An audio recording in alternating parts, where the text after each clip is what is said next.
An incredible case of police bungling that's left the prime suspect in the murder of a beautiful young woman roaming the streets for 42 years. Soon you'll hear the explosive deathbed confession of his accomplice, which places Thomas Craig at the scene with his hands around Anne Zappelli's neck. And you'll see what happens when Craig is tracked down and confronted by Anne Zappelli.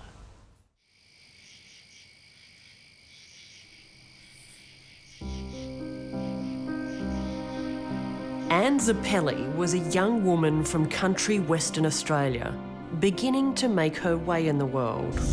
Look at the photo of her, that sort of tells you what she was like. She stood out in a crowd, you know, she was just a good person. She was tiny and small and delicate and dainty. She was very attractive and very personable, and, you know, she went into the Miss Australia quest, even though she was quite shy. I'm sure she would have gone on to a great life. It just wasn't to be. Tell me about Anne as a child. I just remember her as being a big sister. She used to whinge at me because we used to share a room, and I was always the messy one. She was really tidy. The Zappellis lived in the small country town of Moruwa, 400 kilometres north of Perth. That's Anne on the right, with older brother Colin and younger sister Rhonda. How would you have described her personality? She was more quiet, not loud. She wasn't loud, not like me. After leaving school, Anne got a job as a telephonist in Moruwa. And she was just about to go into a beauty pageant. Yep. She was 5 days shy of being in the regional judging in Geraldton. For Miss Australia? For Miss Australia, yep. Was she looking forward to that? I think so, yeah. In the lead up to the quest, Anne had raised over $1,500 for charity. On September 17th, she travelled to Geraldton. She was in Geraldton to do an exam so that she could go further in her job. 5 days later, Anne went to the drive-in with some friends, but they got there late, midway through the film, and Anne decided to leave. She must have got bored with being there, so she said, well, I'm going to go home. So she got out the car and walked. It was undoubtedly this decision to walk about 2 miles back to Geraldton that cost her her life. She didn't know Geraldton. She wouldn't have known which way to go.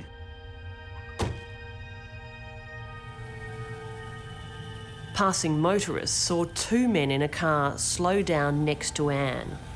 One of them saw the men stop and get out. They described a short man and a tall man who walked with a limp. The eyewitnesses drove on. Anne Zappelli was never seen alive again. Obviously, she would have been terrified. I don't like to think about it. It's just too horrible. Anne Zappelli had put up a fierce struggle before being bashed unconscious, raped and strangled, probably with her own pantyhose. 2 days later, Anne's body was found in bushland 1.5 kilometres from the drive-in. On the night she was murdered, 2 local criminals, Thomas Craig, a short man, and Norm Raisbeck, who was tall and walked with a limp, fled town at midnight. 4 days later, they turned up in Adelaide. How hard did you work to solve this? Well, would you believe 18 hours a day? So, is there anything in relation to the investigation that you wished you'd done differently? No. You're happy with the way things went? Exactly. Royce Stewart was a young detective sent from Perth to join the investigation led by this man, Detective Sergeant John Porter. Early on, basic police work was overlooked or bungled. Imprints of shoe and tyre marks found at the crime scene weren't taken. There was no forensic examination of the car Craig and Raisbeck fled to Adelaide in. The clothes they were wearing that night were confiscated, but later lost, along with fingernail scrapings and swabs taken from Anne's body. And Anne's own fingerprints were never taken, so couldn't be matched with any found in or on the killer's car. Fingerprints weren't taken from Anne Zappelli herself. Well, I believe that is correct. Was that a bit of a... That was a mistake. So some mistakes were made. Well, that was a mistake. Then there's the two prime suspects. Raisbeck and Craig had prior convictions for assaulting girls and young women. The car they fled to Adelaide in matched the description of the car witnesses saw following Anne Zappelli, as did their physical descriptions. 13 days after Anne's murder, Detective Sergeant Porter flew to Adelaide to interview both men, but quickly ruled them out as suspects, accepting an alibi provided by Raisbeck's de facto that they'd left town before Anne's murder. We made inquiries along those lines at the time, and it fitted with what they'd said. But the alibi was false. Everyone was led to believe that these were the best detectives that West Australia could muster when this investigation started. Do you think they're the best detectives? No, I don't think they're the best detectives at all. I think a plumber or a milkman could have solved it before that.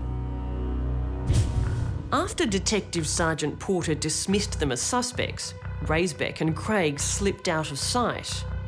18 months later, Thomas Craig assaulted a young woman in the home of Kay Preedy, whose family knew him.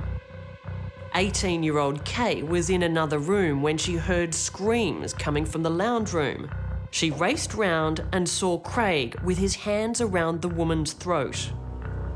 I heard him say to her, "I'll strangle you," like it did to Anne Zappelli, with hose.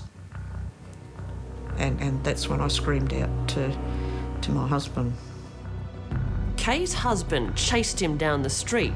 The fearful young victim asked the police not be told, and Thomas Craig disappeared again. 4 years later, near Margaret River, 16-year-old Kate Edwards accepted a ride from Craig, who she knew from around town. I was hitchhiking home. I was on the sort of side of a fairly barren road, and Tom Craig stopped and picked me up. Craig started driving, but not long later pulled over. He stopped the car and said, "Look, I'll be just back in a minute. I've just got to get something out the back to find out where I'm going next." And the next thing I knew, he was opening my door, pushed me forward, and he had a piece of firewood, and he just bashed me over the head and just started hitting me and hitting me again and again with a piece of wood all over this side of my head. Was he saying anything? No, not at this time. He was trying to knock me unconscious. He's just, wanting me to be quiet. I just knew that I was going to be dead on the side of the road. He was going to kill me and put me on the side of the road. I was so terrified. Showing amazing presence of mind, Kate says she pleaded with Craig, talking him out of the attack, promising to tell no one and to be his friend.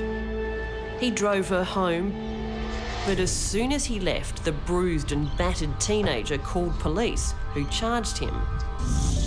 But Thomas Craig got off. The court was not allowed to hear of his prior convictions, including a 9-month jail sentence for bashing a woman with a hammer in 1967. To this day, Kate says the police brief was woefully inadequate. I sort of thought that they were on my side, the police were on my side, and they really wanted to get him, that they would do a better job. My sister calls him the Teflon man, that nothing sticks to him. I think he's quite sick.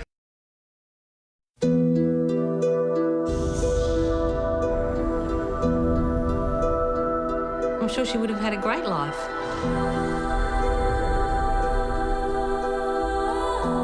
But thanks to somebody, her life came to an end.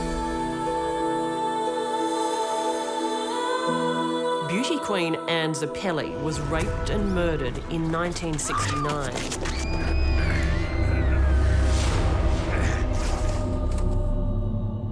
From the start, the police investigation was flawed.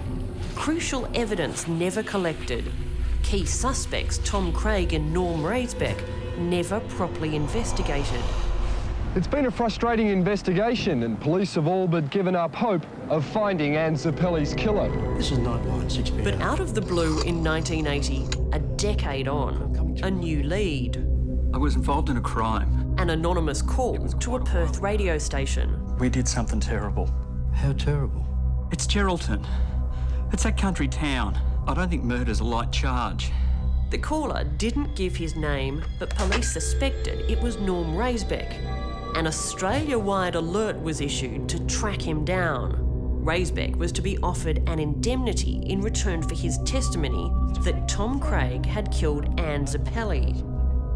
But the hunt for Raisbeck was shut down by John Porter, the detective who'd led the original bungled investigation. Porter was about to be appointed police commissioner and told the detective responsible to back off. He was called to Mr. Porter's office, who was then the Deputy Commissioner, and told to cease any further inquiry as it had been thoroughly investigated by Mr. Porter in 1970. The case was put on ice for another 8 years. Then in 1988, 3 years after his retirement, a breakthrough. So Norm, let's go back to that night in Geraldton, back in 1969. Yeah, all right. Police finally tracked down Norm Raisbeck to a hospital in Adelaide where he was seriously ill. What he told them was explosive. Norm, did you have sex with the girl? Yes. And Tommy? Oh, yeah. He had her in a headlock. And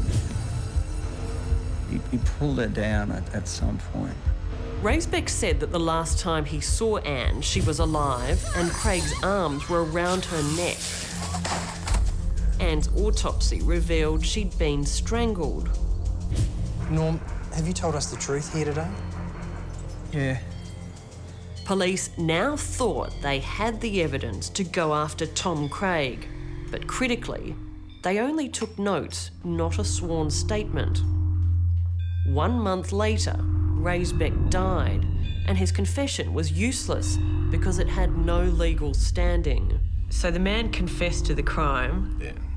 yet still nothing could be done about it. Still nothing could be done about it. The police kept the confession from Anne Zappelli's family for 6 years. Well, I was shocked. I thought, well, the thing is, you think the police are on your side. Rhonda Zappelli now pressured police to reopen the case. In 1996, an internal police investigation was launched, but retired former Commissioner John Porter refused to be interviewed. So what reason did Mr. Porter give for not allowing himself to be interviewed? His reputation. He had his reputation to consider. You say there was no cover-up. What are you suggesting? No, let's finish. Enough of this. Porter's fellow detective rejects any suggestion their investigation was flawed, but in 2001, a coronial inquest concluded Raisbeck and Tom Craig should never have been excluded as suspects. It also found that half of the evidence in the case had been lost. And this one should have been solved. Should have been, could have been solved. John Porter is now 89. He refused our request to be interviewed on camera. We tracked down Thomas Craig to a car park in Bunbury. Left or right, so you better. Left, this way? 42 years after Anne Zappelli's murder, the prime suspect worked for the Uniting Church, clearing charity bins. Hi, Mr. Craig. Did you have a pattern of violence towards women? No. Didn't you have a conviction in '67 for attacking a woman with a hammer? Yes, it wasn't me, though. You were wrongly convicted. That's right. And he just bashed me over the head with it. What about Kate Edwards? You didn't attack her either? No. I saw him with his hands around her throat. What about the woman who you allegedly put your hands around the neck and said, "I'll kill like Anne Zappelli"? No. So all of these people are telling lies? Yes,